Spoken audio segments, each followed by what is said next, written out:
to recap where we left off in the endocrine system last time that we met, we continued our discussion of the hypothalamus and the anterior pituitary, and then we finally moved out away from the anterior pituitary and started talking about the thyroid gland. So we'll pick up from there.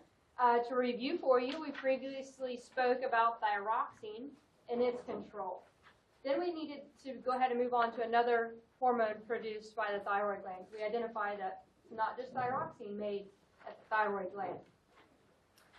Before we get into the new hormone, though, I want to ask, did I tell you which cells actually produce thyroxine in the thyroid gland? Did we write that down? No. So let's write it down. The cells in your thyroid gland that make thyroxine are called the follicular cells. The follicles of the thyroid gland.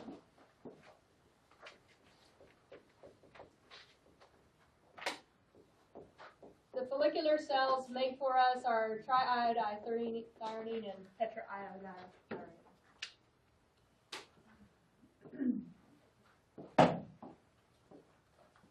And just to review for you, the term follicle, we saw it already describing the ovary. So follicle doesn't mean just in the ovary, and it's just a kind of a generic term. It's a fluid-filled structure. So the fluid-filled structures in your thyroid gland make for us T3, T4, thyroxine, the hormones that we're familiar with. They're not the only cells in the thyroid gland. There are some other cells between the follicles, and they happen to be called parafollicular cells. And that's what we're going to speak about now, their products.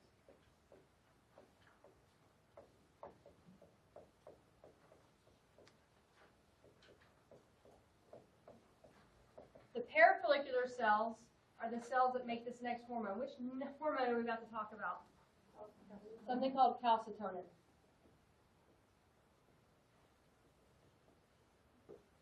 The parafollicular cells manufacture a completely different hormone called calcitonin.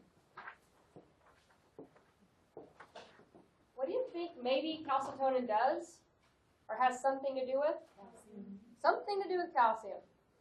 Okay, very good. And what calcitonin does is regulate blood calcium. Did I have it on your handout? Is it? Mm-hmm. Yeah. So looking at calcitonin, what does it do? What's its function? Reduce blood calcium back to set point is its function. So if we know that it brings blood calcium levels down to set point, what do you think probably the type of regulation is over the release of calcitonin? We said our three options. Our three types of control, the feedback may be negative or positive, okay, but our three types of control would be tropic or humoral or neural. So what do you think of the three? How do you think calcitonin is regulated? Y'all been conditioned to say tropic because everything we studied last week or last time was tropic. So I'm going to tell you no. We're going to say it's humoral because it responds to blood calcium levels. That'll be the target where you're going. So calcitonin is humorally regulated when our blood levels of calcium are high. Because its job is to decrease blood calcium back to that point. So calcitonin is humorally regulated. So we're talking about something in the blood. Calcium is not a hormone. Calcium is not a neurotransmitter. It's a mineral. In our blood, and if it's in excess, our body can release calcitonin from the what? Thyroid gland. Okay, and they do come from the parafollicular cells. Yes. Are the cells the same as the gland? Yes. The glands are cells. You could talk about the whole thing, or. But the parafollicular, let me better address your question, Terrence. The parafollicular cells aren't like something that you could dissect out in the thyroid gland.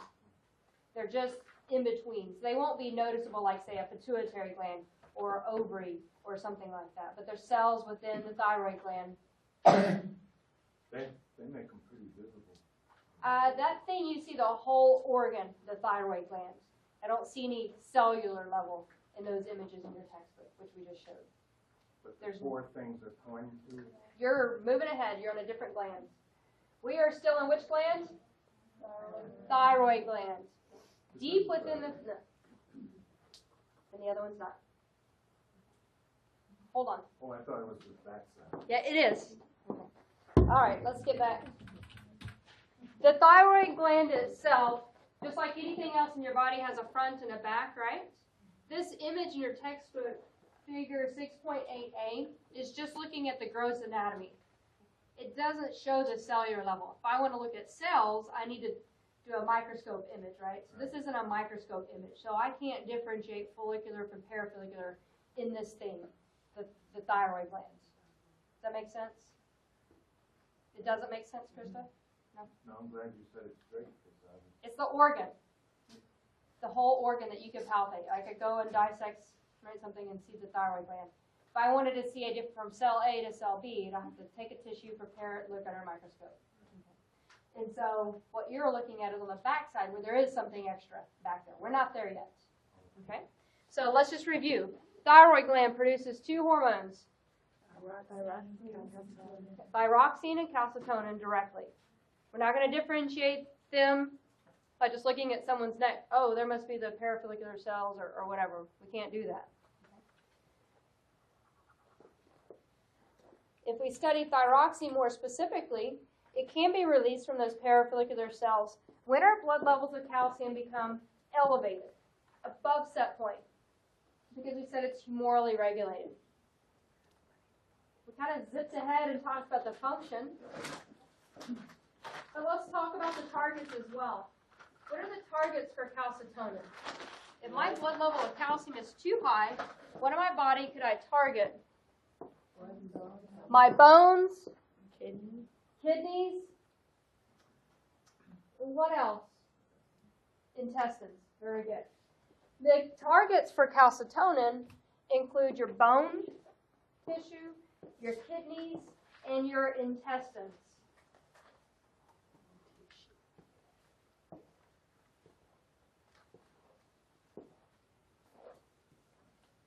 If my blood calcium level is too high, what do you think my bones could do? What would be the store? Calcitonin on my bone tells the bone take in calcium. So if it's in my bone, it's no longer in my blood.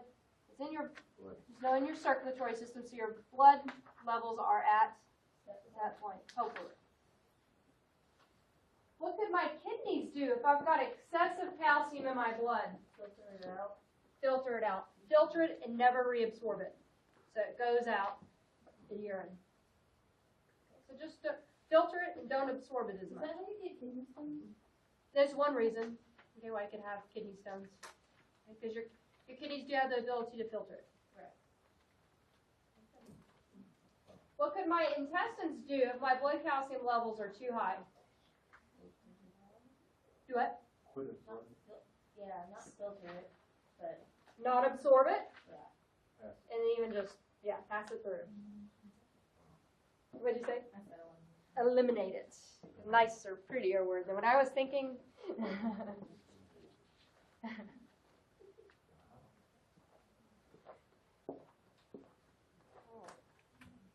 And so it's going to act on the bones to absorb the calcium, the kidneys to not reabsorb the calcium, and the intestines also to not absorb it.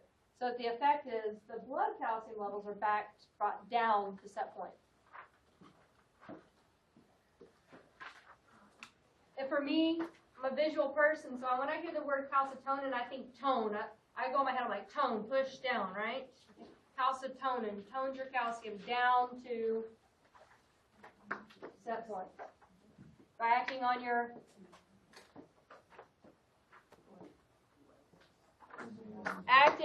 your bones, kidney, and intestines.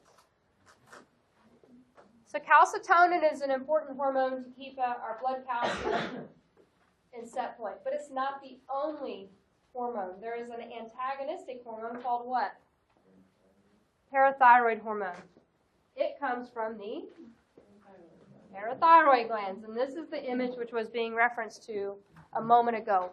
If you were to look on the posterior side of the thyroid gland, you would see some identifiable little structures, and they're called the parathyroid glands. The yellow things here are the parathyroid glands. There's on average 2 on each back side of each lobe, okay, so a total of up to about 4. But you could have as little as 1 or as many as 8, and they would still, your calcium regulation is fine. So before we look at the hormone from here, let's go back and review a term that I just said. I said parathyroid hormone is antagonistic to calcitonin. So what do you think parathyroid hormone does? Brings blood calcium levels up to set point.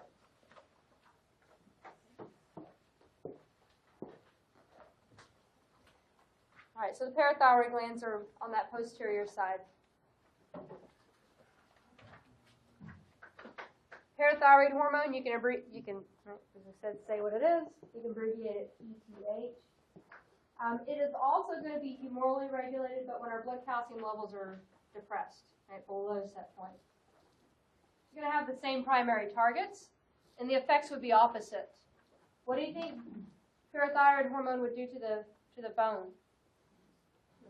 Release. Okay. Take it from the bone, put it into the blood.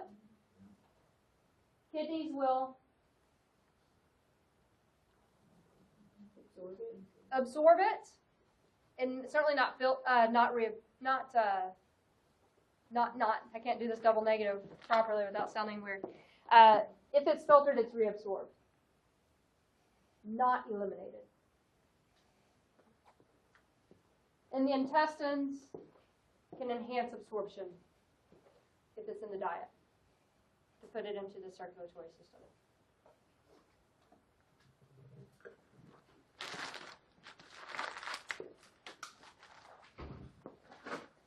All right, so calcitonin and parathyroid hormones are antagonistic one another to make sure our blood calcium levels are maintained in a healthy set point.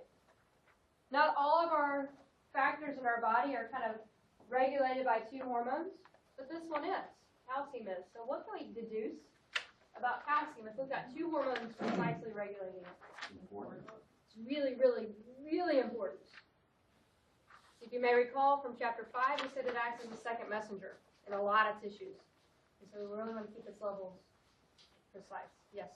They say this water here has a lot of calcium in it, and I've seen it, that white residue. Mm-hmm. But if you drink a lot of that, is that the same stuff we're talking about? Yeah, the question is, what if I get my calcium, maybe not from a dietary intake, but I get it from my water intake? I mean, you're still going to take in the mineral. You still need it. Specifically, there might be some, I don't know what it's a cation, so it may be adhered to something maybe not good for your body if it's in the city water. I'm going to go, that's probably right. But, yeah, it's okay. Our body's going to regulate it. It's going to do its best to regulate it at that point. Good. Additional questions? So I have 2 antagonistic hormones, calcitonin and parathyroid hormone, to control our blood calcium levels back to set point.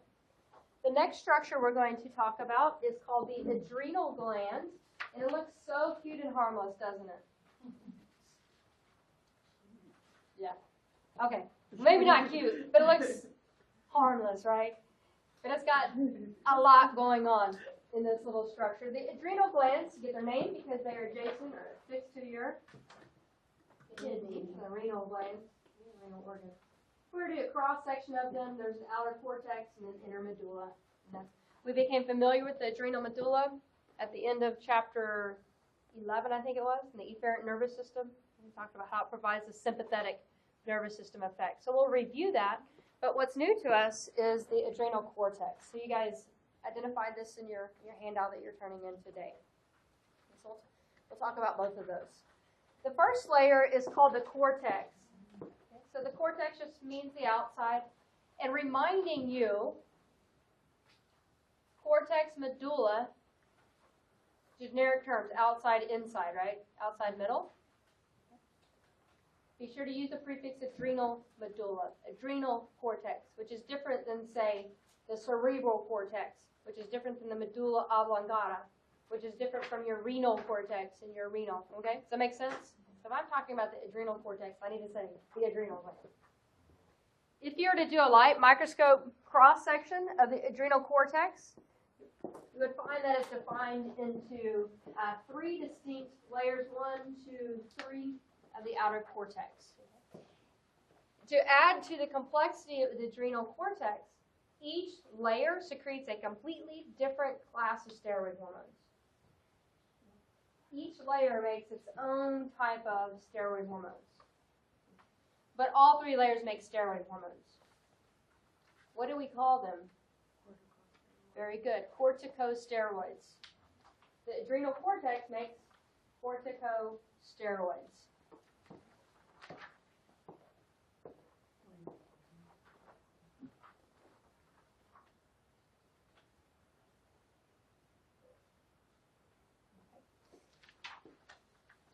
I'm going to have you guys label the different areas. They are called zones. They'll be called Zona, Zona, Zona, Zona. It just means zone or layer. And so we're just going to go through the 3 different layers, and then we'll look at the primary types of steroids produced by those layers. The first layer is called the Zona glomerulosa. In this case, it's kind of thin. It looks like it's staining blue in here. The Zona glomerulosa. I'm working superficial and more deep. The first layer that we would encounter is called the Zona glomerulosa.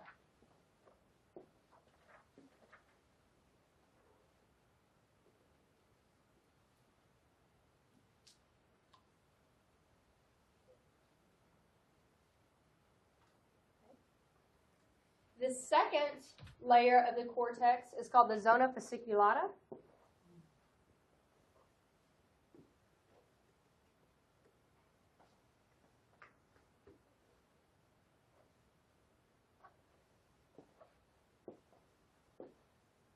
The third layer of the adrenal cortex is called the Zona reticularis.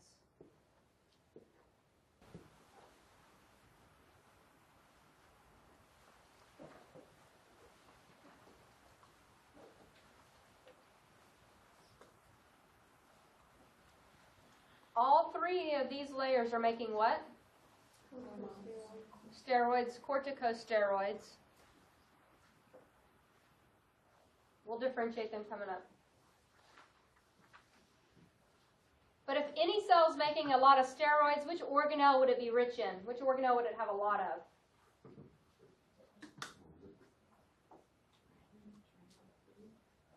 Organelle. But these 3 cell types, these 3 layers have. I'm going to pass-fail question right here. No.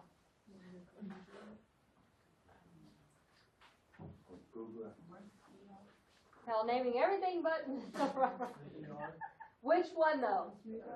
The smoothie ER. Okay, you passed. Everybody else? I'm just kidding. The smoothie ER, if you remember, we said the smoothie ER is important for lipid synthesis, including our steroid hormones. So these things are making steroids, so it makes sense that they have a bunch of smoothie ER. They have all the other organelles which you listed, but a lot also a smoothie ER, because they're making a lot of steroid hormones. All right, so again, we have the Zona glomerulosa, fasciculata, and reticularis. They're making a mixture of steroid hormones, and we're just going to pick one from each layer to study. And we're not being all, may feel like we're being all inclusive, but we're not. So if we first look at the Zona glomerulosa, oh, here's a nice little maybe image pathway for you guys. The 3 layers are shown in the yellow, in the 2 types of greens. Go ahead and on your image that you just labeled, for the Zona glomerulosa, the primary types of steroids that come from there we're going to call them mineralcorticoids. Mineralcorticoids. The zona glomerulosa makes steroids called mineralcorticoids. The zona fasciculata makes things called glucocorticoids. And the reticularis makes gonadocorticoids. Gonadocorticoids. The zona reticularis makes gonado, G-O-N-A-D-O, corticoids.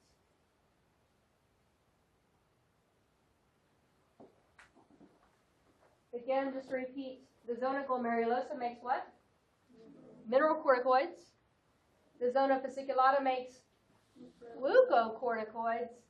And the reticularis makes gonadocorticoids. If we study each of them, the suffix OID tells us steroid. Cortico from the cortex. And the first part tells you what it probably has something to do with. Mineralcorticoids probably regulate minerals in your body. Glucocorticoids probably regulate sugars.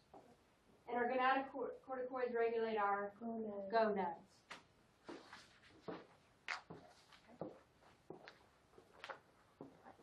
I like to show this image because it gives you an appreciation of the pathways. You may recall we said all of our steroids originate as cholesterol and then get modified. So we just take it, modify it, modify. Enzymes are regulating how they're manufactured. And so you'll see this cool pathway like progesterone. Maybe you've heard of when you take the pill, right? You've heard of progesterone and right? Something like that, right? It's a precursor for most of our steroid hormones. You've heard of cortisol before, right? It has a precursor, right? Also from cholesterol. And another masculizing like hormones like testosterone we can get from the adrenal cortex. But it started out as cholesterol. It's processed in these different parts of our adrenal cortex. The zona reticularis is shown in the lime green color. The zona reticularis makes for us the gonadocorticoids, which is abbreviated as the 6 steroids.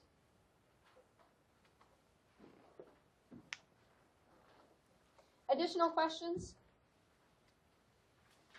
All right, so we're just going to pick a hormone from each of those and just get an idea of how they work. It's certainly not all inclusive.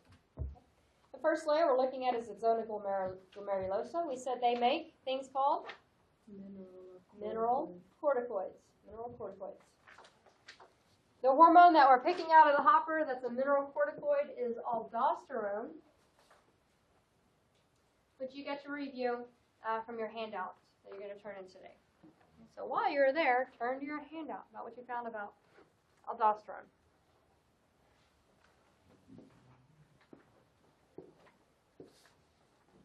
What does it do? Increases sodium retention. It increases sodium retention. Where can we keep sodium? Kidney. In the kidney. So it probably targets kidneys.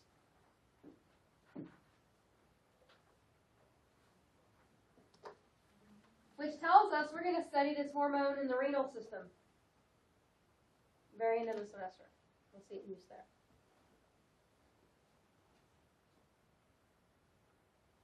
How is this hormone regulated? With the adrenal cortex. Would that be hormone also? It is. Yes. She said humorally. But even before we go to humoral, you should be able to tell me, based on our experience on Tuesday, it's also regulated tropically by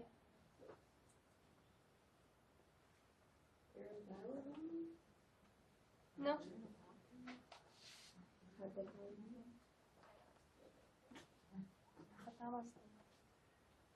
You're on the right track. Yes. We got a hypothalamus, we got a pituitary gland, we're on the right track. What hormone tropically regulates the adrenal cortex?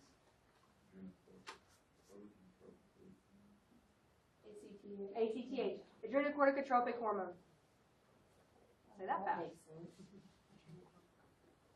The adrenal cortex targeting hormone actually targets the adrenal cortex.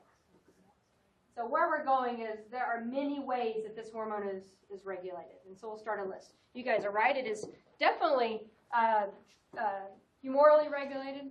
Solutes, you guys were good. But we should also recall from our discussion on Tuesday that it's tropically regulated. So if we look at some regulations, I'm going to have a list of 4 things.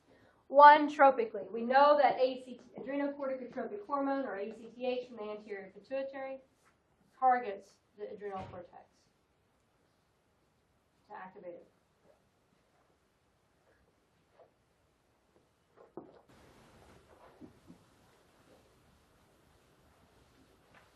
You also accurately identified that it is humorally regulated to our blood solute concentrations. When our sodium is a little bit, what does it do? Y'all said it? Low. When our blood sodium is a little low, or maybe your blood potassium is a little high, that activates the adrenal cortex to secrete aldosterone. So it's tropically regulated. It is humorally regulated when our solute concentrations are not at set point. Y'all with me so far? A third way that can stimulate the release of aldosterone is called a product called renin. And I call it tropic or humoral. I just go with tropic. Someone could argue it humoral. But it's a product released by the kidneys. When renin is released by the kidneys, crazy pathway happens, but it leads to the release of aldosterone. The kidneys can kind of tell the adrenal cortex to release aldosterone. So if ACTH is present, aldosterone can be released. If our blood levels of sodium are too low, that can directly activate the adrenal cortex to release aldosterone. If renin is present, the adrenal cortex will release aldosterone. These 3 factors, which I just listed, can turn on this pathway. There is a 4th factor that actually inhibits the pathway. And the 4th factor is called atrial natriuretic peptide, ANP, from the what? Heart. The heart. Remember talking about it the other day? The heart secondary endocrine gland. This product is called atrial natriuretic peptide. And when the heart releases this, we actually turn off the production of aldosterone.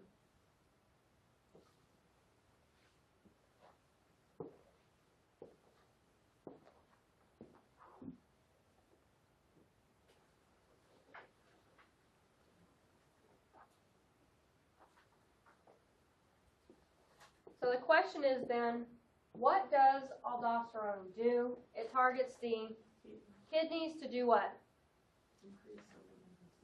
Reabsorbs sodium. It directly promotes sodium retention. So it acts on your kidneys. Did everybody get the previous information? No. All right, I'll go back for just a second.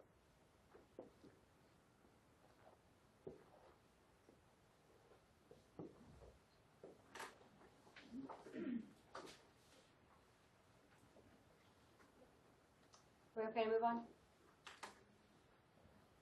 All right, so we said aldosterone control is a bit more complex than what we've seen before. Before we've seen either 1 or 2 major types of control. Here we're looking at 4.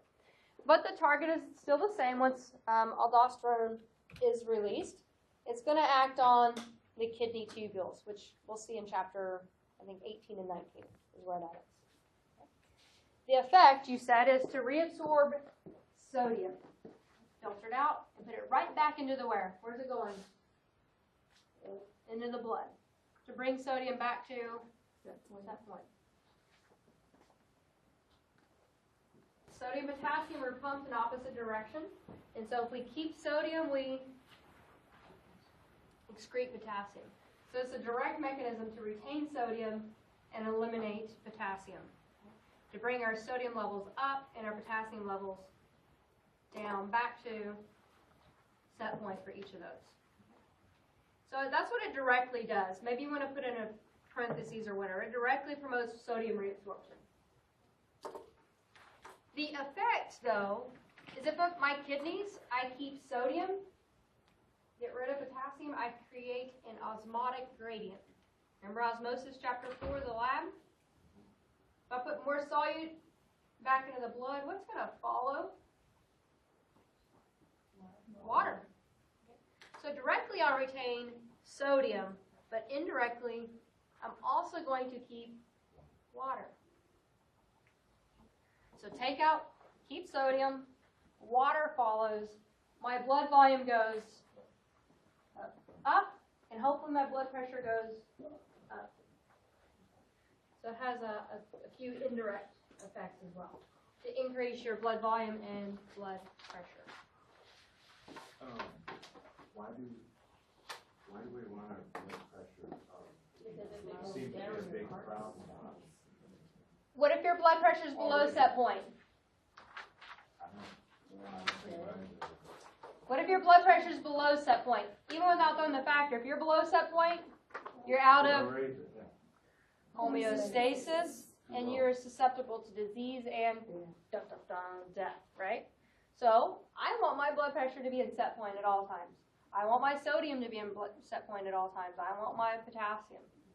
So if my blood pressure drops a little bit because I'm dehydrated and I suck down coffee all day and I never drink water, okay, I don't want to just keep eliminating any water that I have. My blood volume will go down, my solute concentration off, blood pressure down, where I'm going to the hospital, getting a transfusion, right? So let's not do that. Let's secrete a hormone, retain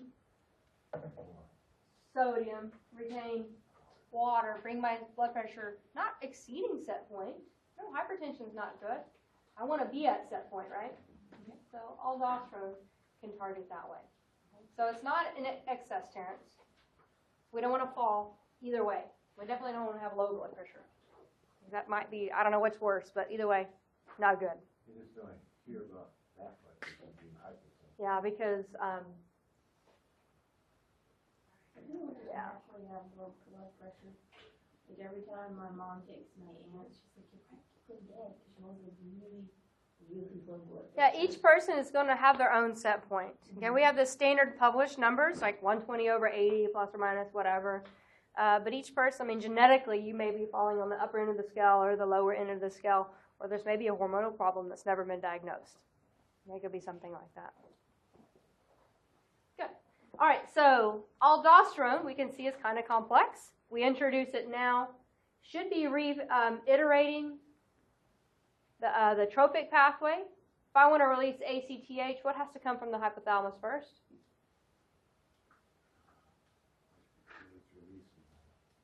It is a releasing hormone. Very good. Which one? It's major ground covered right there. We almost had a throwdown yesterday. Releasing hormone from the hypothalamus. Corticotropin releasing hormone.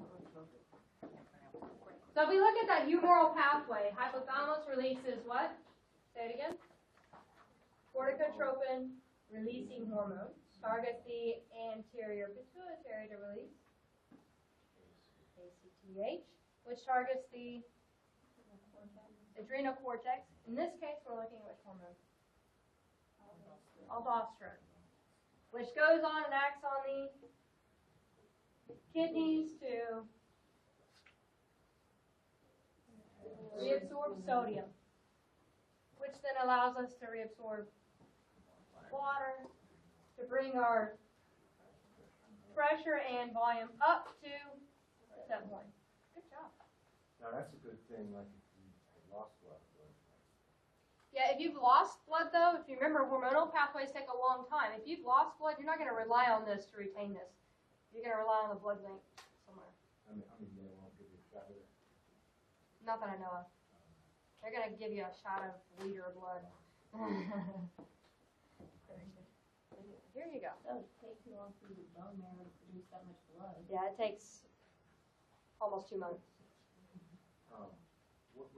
The regulators of 1 and 2, I'm sorry. The first would have been tropic from our. All right, I'll go this quickly. We said first tropically by ACTH pathway, right? We just re-summarize that pathway. Secondarily, just humorally.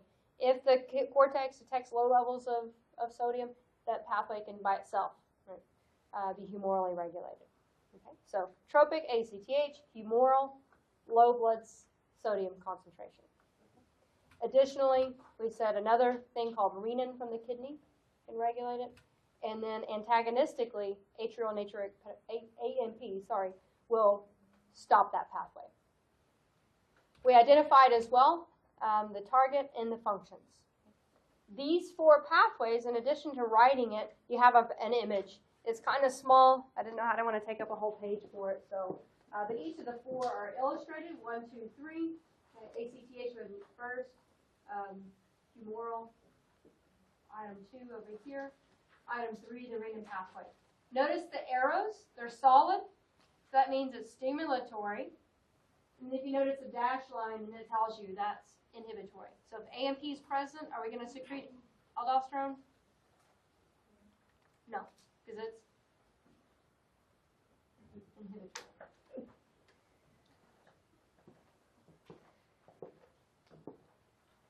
That is the first of 3 layers of the adrenal cortex. Okay, y'all okay to move to the second layer? So please, I can see the joy in your eyes. All right.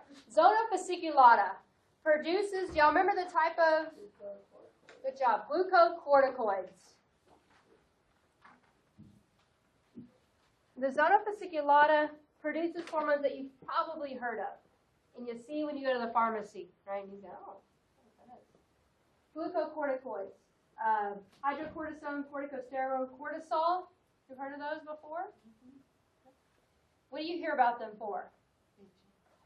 Itching. Anti-inflammatory. Or you've got an injection in your knee, you got a sports injury, right? So anti-inflammatory properties. It does have some of that. Definitely about it. If we were to look at some major regulators, it's going to be stress regulated, and I may not have everything shown on here. Let me check my work. I passed out maybe a little bit. It is stress regulated, but it's also how. What is blatantly missing in this pathway? The release of something from the cortex. Inflammation would be a stress. Oh. Okay. All layers of the cortex are regulated by. Thank you. ACTH. Okay, so in addition to stress, put down there, what word? Tropic. So we're adding tropic. I think that's what my blood sugar was dropping when I was putting this together, eating a snack. So in addition to just humoral regulation by stress factors, we're going to add with the release of ACTH from the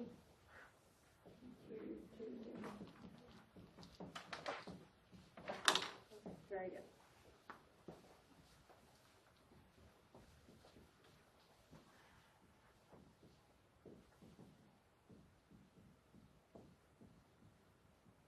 So certainly tropically regulated by ACTH from the anterior pituitary, but humorally in response to stressors in the blood like inflammation. If you're under, we can keep going with lots of different stresses, so I just put the word stress up here. It could be a physical stress, it could be mental fatigue from mentally worrying about something. You ever done that? Okay. So yes, we're adding is tropically regulated. You okay with the addition? But other blood factors, right? If your nutrient levels are off, okay, your physical stress, there's an injury, immune response, whatever, can activate the release of these glucocorticoids. Okay.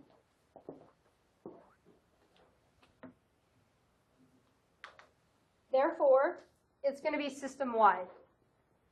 for where this hormone is going to have a target.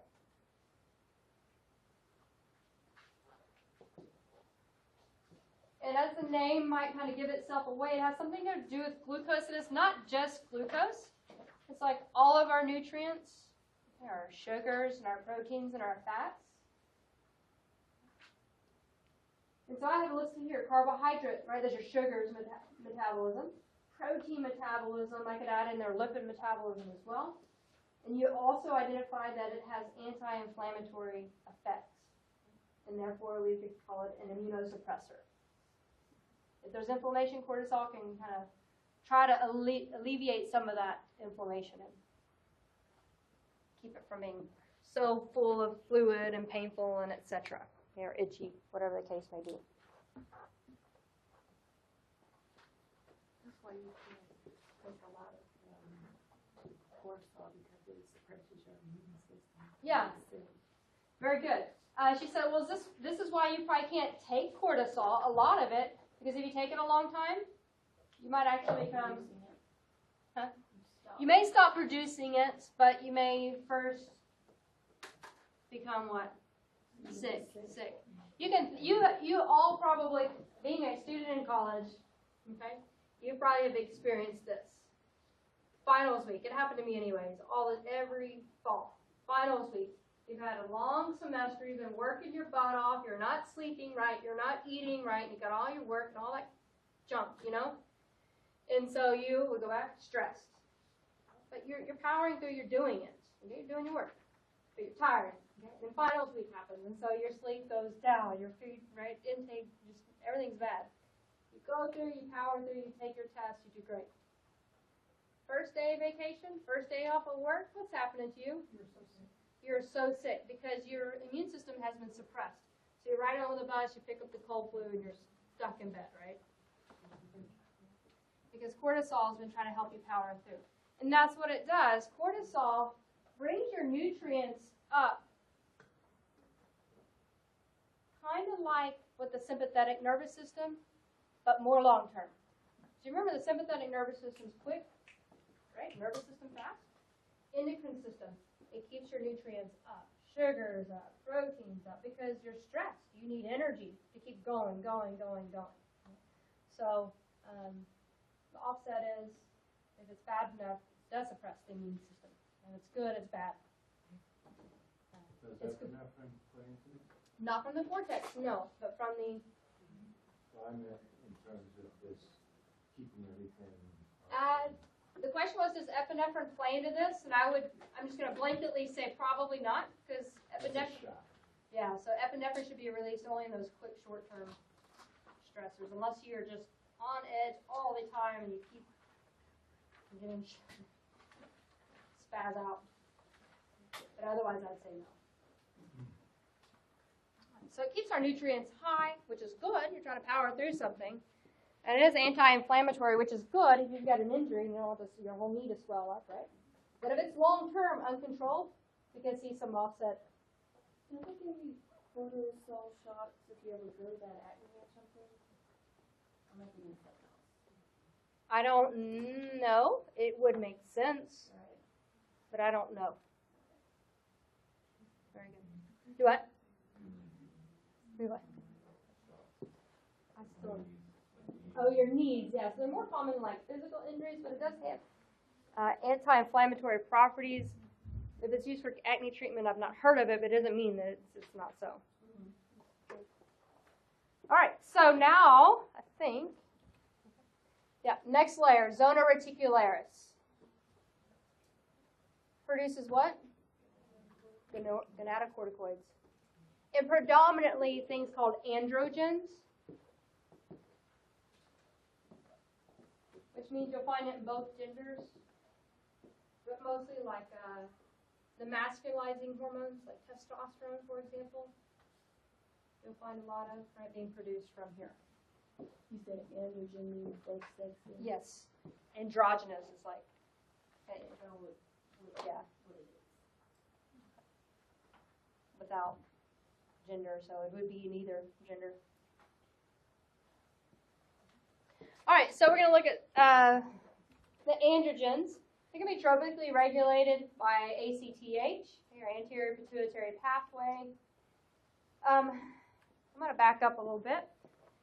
I'm not sure that the pathway for the androgens is like as well characterized as the other two layers of the adrenal cortex. Okay, so there's a lot of missing information as far as when I do my research trying to figure out specifically.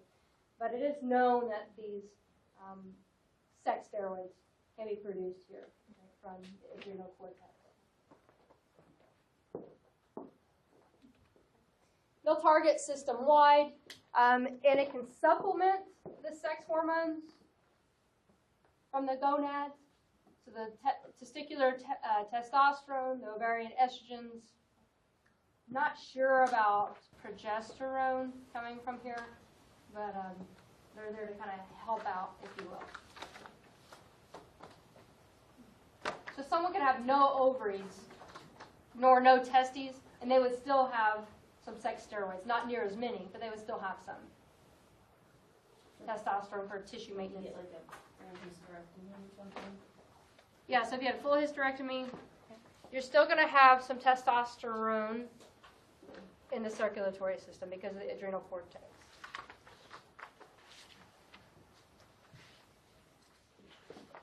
So the adrenal cortex has 3 distinct layers that each make these corticosteroids. We talked about aldosterone. We talked about our things like cortisol, and we just briefly mentioned the androgens from the zona reticularis. That's the cortex. We can contrast that to the medulla, which is the middle part, okay? And we became familiar with previously. The adrenal medulla produces primarily 2, we call them neurohormones, hormones, neurotransmitters, nerve-like cells putting something into the blood.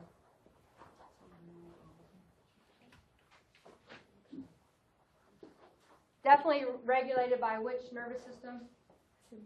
Sympathetic nervous system regulates the release of epinephrine and norepinephrine from the adrenal medulla.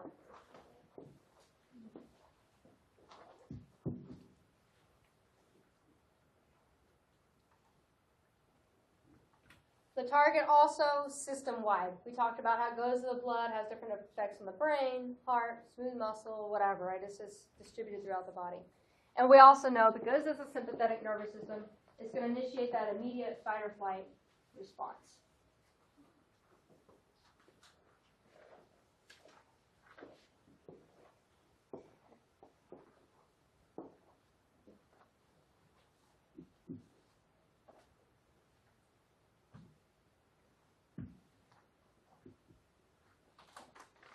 A question was asked previously about if epinephrine has something to do with cortisol response. And so, well, not really. And so here we're going to differentiate why in just a second. We're caught up.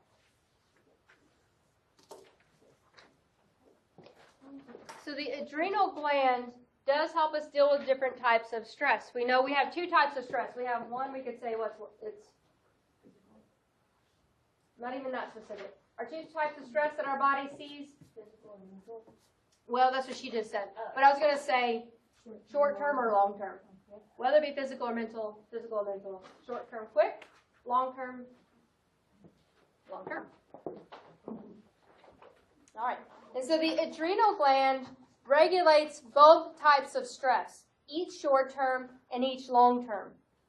Which part of the adrenal gland regulates short-term stress? The adrenal medulla. Releasing epinephrine, norepinephrine, quick. Into the blood, system-wide, second messenger activating hormone.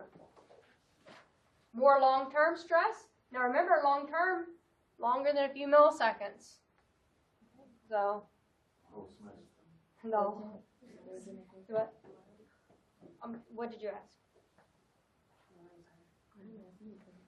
I suppose so. So more long-term, more than a few milliseconds. Okay, so it could be physical. It could be something you're worried about. It's not even happens. Okay, you're worried. Why did my boyfriend text me? He must be sitting next to whatever. And you're all panicky, and it's not even anything. His phone battery died. Okay, and you're like, oh, not epinephrine. what part of the body's taken over? Not epinephrine. If you're still worried about it, it's an hour later and you're about to tell them the what for. Okay. You got what? Yeah. What part of the body is going to take over? The adrenal cortex will be part of it, and then central nervous system will be in there as well. So if some stressor prevails for a long period of time, right? The example I gave was a bit exacerbated. But let's say I play soccer. This is purely hypothetical. Let's say I play soccer, and I fall, and I twist my ankle. Okay? On Saturday, I think I just twisted it, and then on Sunday it gets worse, and on Monday I can't stand. Okay? So which hormones are going through my body? My mineralcorticoids and my glucocorticoids. What will the mineralcorticoids do?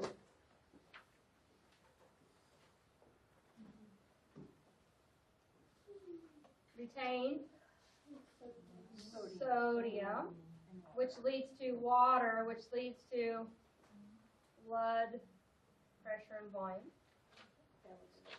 Everything goes up. I'll also have my glucocorticoids, which will bring up what? So I have an anti-inflammatory effect. What else is elevated?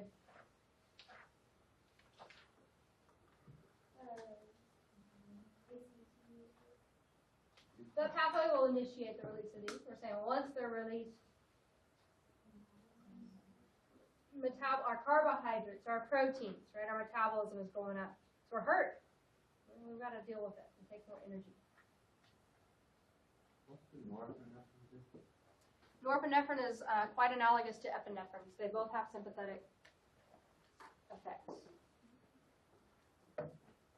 So where I was going to is the adrenal gland deals with both short-term and long-term. Short-term, quick, scared, startled, door slams, you get alerted.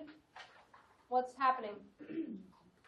Adrenal medulla releases epinephrine, norepinephrine in the blood.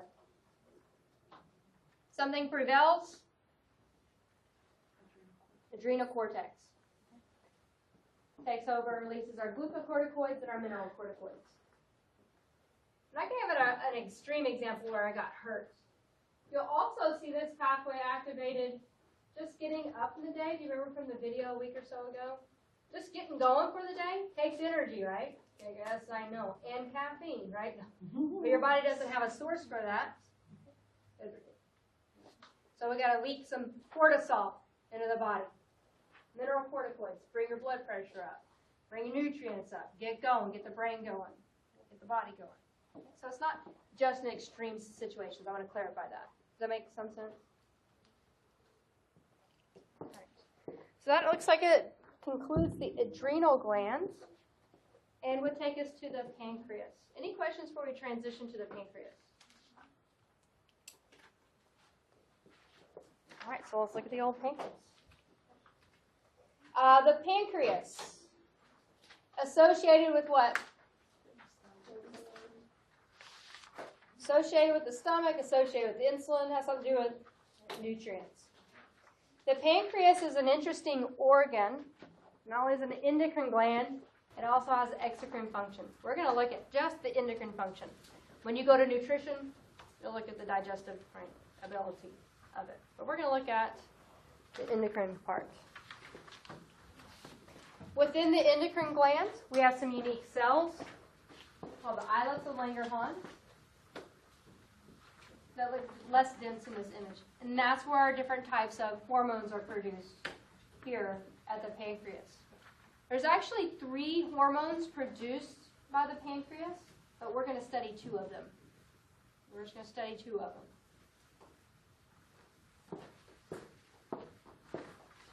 Can you see the little lighter colored area, why they call it little islands? The first hormone we're going to study from the pancreas is called insulin. It comes from cells in the pancreas called alpha cells.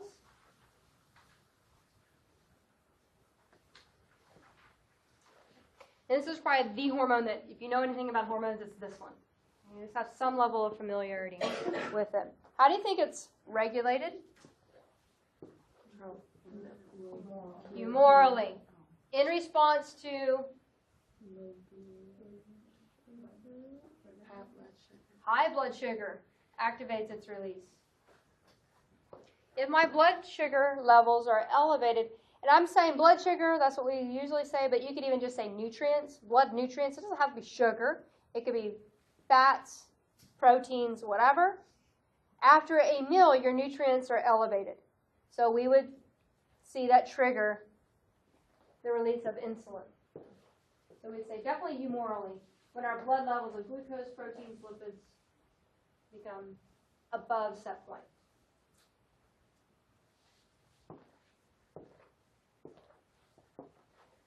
Where does insulin target?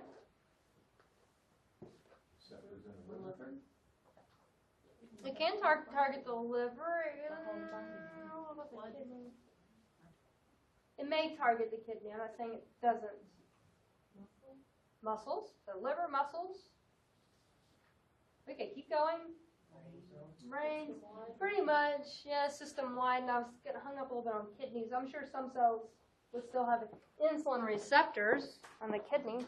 Okay. Would the kidneys know to secrete the extra sugar because? No. Sugar should not be excreted from the renal system. Okay. We do not. That's hurtful for the body. It's very life-threatening.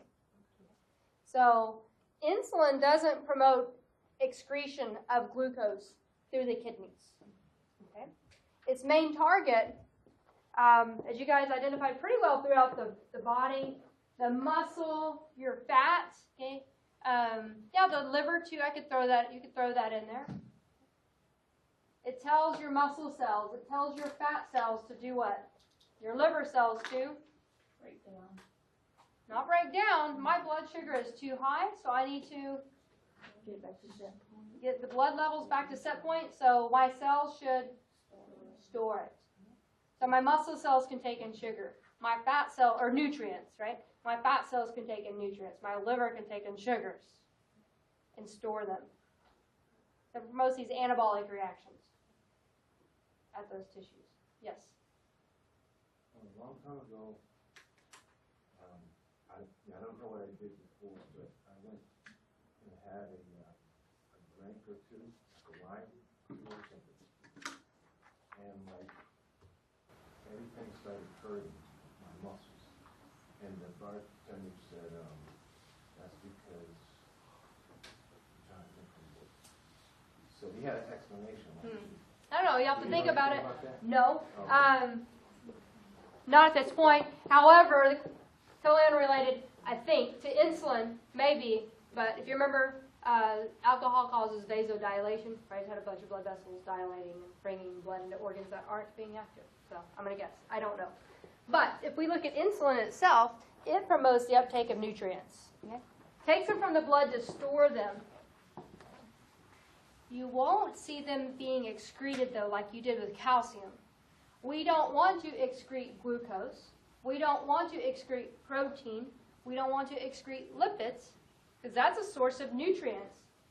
Your body honestly has no idea when your next meal is. I mean, you have an idea. Your brain has an idea, but your body doesn't know. So if nutrients are going in and they're not being used, they are being stored. So insulin, the proper thing, if you were to write down what it actually is, called upregulation of your glucose transporters. Insulin, glucose transporters, glucose can go into your cells. So we're not getting rid of the glucose, we're just changing where its location is from extracellular to intracellular. Now we put it inside the cell, the blood is back at that point. So you would see insulin released when? When would your blood nutrients be high? After a meal or a drink or something like that. Yeah. Insulin is antagonistic to another hormone called be careful with your prefix. Glucagon is the hormone. Glycogen Makes it. What is glycogen? A sugar polymer. Okay. So a completely different thing. One's nutrients, the other's a hormone. Okay. So be careful on your nomenclature. Glucagon is produced also by the pancreas, but from what's called the beta cells. So the beta cells of the pancreas secrete glucagon. How is it regulated? Humorally. When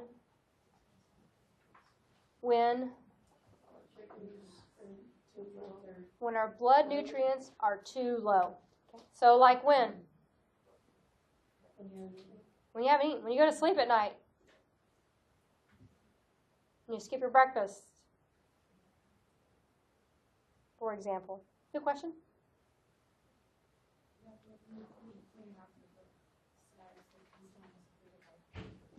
Do I have it backwards? I was typing it in.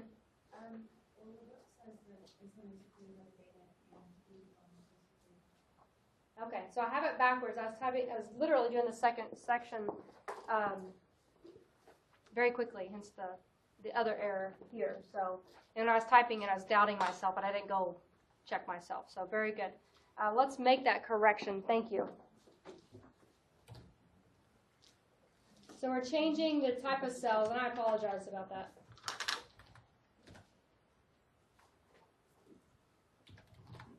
Okay. I was doubting myself. I should have gone through and just double checked what I was doing. Did I fix that correctly? Insulin from the beta cells, glucagon from the alpha cells. That makes better sense. All right. Everybody catch that correction on the cell type? Alpha cells produce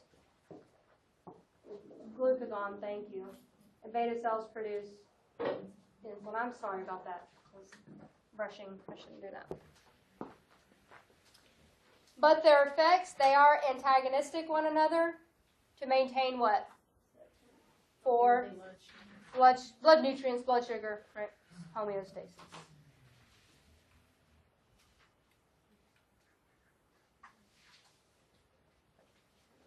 So therefore, it's going to target the same tissues, okay, to leach any nutrients into the blood. Okay? And we could add there again as well the liver, okay, to release any glucose, for example, into the blood. Muscles, maybe if our protein levels are low, fat to break down lipids, etc. But go ahead and add in there the liver as well.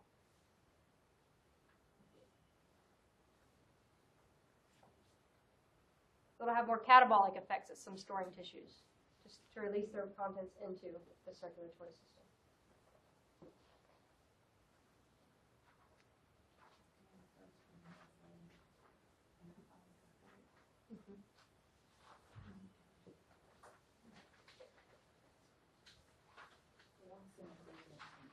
Do what?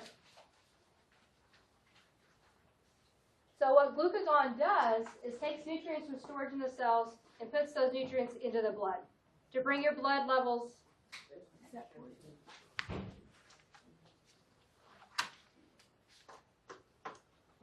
And still in a rush. There was another one earlier. Yeah, say something. One of them was a cord in the car.